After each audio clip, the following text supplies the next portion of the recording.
శ్రీ గురుభ్యో నమ.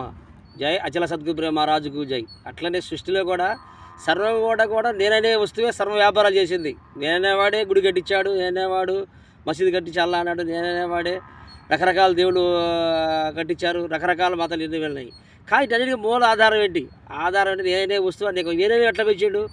ఆత్మ ఎందు ఆకాశం ఉదగించి, ఆకాశం అల్లినంబ పుట్టే, అల్లినంబ వల్ల అగ్నిహోత్రుడు పుట్టే, అగ్నిహోత్రుడు అప్పు పుట్టే, అప్పు వల్ల అవని స్థలంబు పుట్టే, అవని స్థలం అమ్ముదు అన్న ఔషధాలు అమర పుట్టే, అన్నం ఔషధాలు వందు జంతుజాలంబులాయే, జంతుజాలం ఈ రీతి జగయుగములు పరమాత్ముడు మాయ వల్ల రమ్య గుణధామ భద్రాది రామ పరశురామ నరసింహ సంరక్షత ఆహ్వానడు మహానుభావులు పెద్దలు. అంటే నాయన ఆత్మ ఎందు ఆకాశం ఉంది, ఆకాశం ఎందు అలినం పుట్టింది. అలినం అంటే ఆత్మ ఎందు ఆకాశము, ఆకాశం ఎందు వాయువు, వాయువు వందు అగ్ని, అగ్ని వందు జలము, జలం వందు భూమి, భూమి ఎందు ఔషధులు పుట్టి, ఔషధులు అన్నం అన్నీ పుట్టి, ఆహారం పుట్టినాయి. ఔషధం వల్ల జంతు జాలము పుట్టి, ఈ రీతి జగయుగంలో కొన్ని యుగా కూడా అట్టి పరమాత్మ రూపంలోనే మారుతాడు. ఆ గురు పరమాత్మ నామరు రైతులే పరమాత్మ.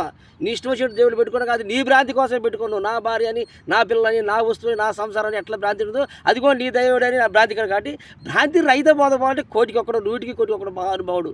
అట్టి గురు పోతే అదే జన్మరహిత మార్గం. కానీ అందుకే అనేక జన్మ సంప్రాప్తి కర్మ బంధ విదాహినే జ్ఞానానావ ప్రభావిన తస్మై శ్రీ గురువే నమ్మండు. అనేక జన్మ కర్మ అంటే ఒక గురుపాద సేవ తప్ప నీ సొంత ఎన్ని చేసినా అవి సున్నా అని చెప్పాడు మహానుభావ గురుమూర్తి. అట్లానే మరి ఆకాశం మందు వాయువు అట్లా పుట్టినప్పుడు మరి భూమి అంత మంచి భూమి అని అంత ఎన్నిసార్లు దున్నినా పైన బిందువు పడాలి. వర్షం పడ్డప్పుడే నీకు లోపల ఆహారం వచ్చింది. ఆహారం వల్ల అన్నం వల్ల శుక్లచరితం అయింది, శుక్లచరితం సృష్టి ఉత్పత్తి అయింది. ఇట్లే ప్రపంచం అంతా ఏర్పడింది. దీని భావనకి అట్టి ప్రపంచం కూడా మాయతో కూడుకున్నది.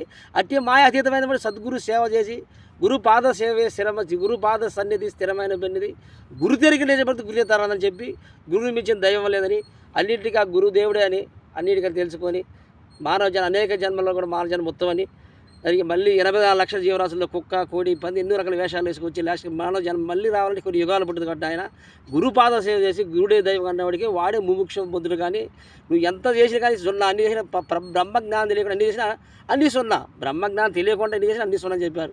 జై అచల సద్గురు మహారాజుకు జై.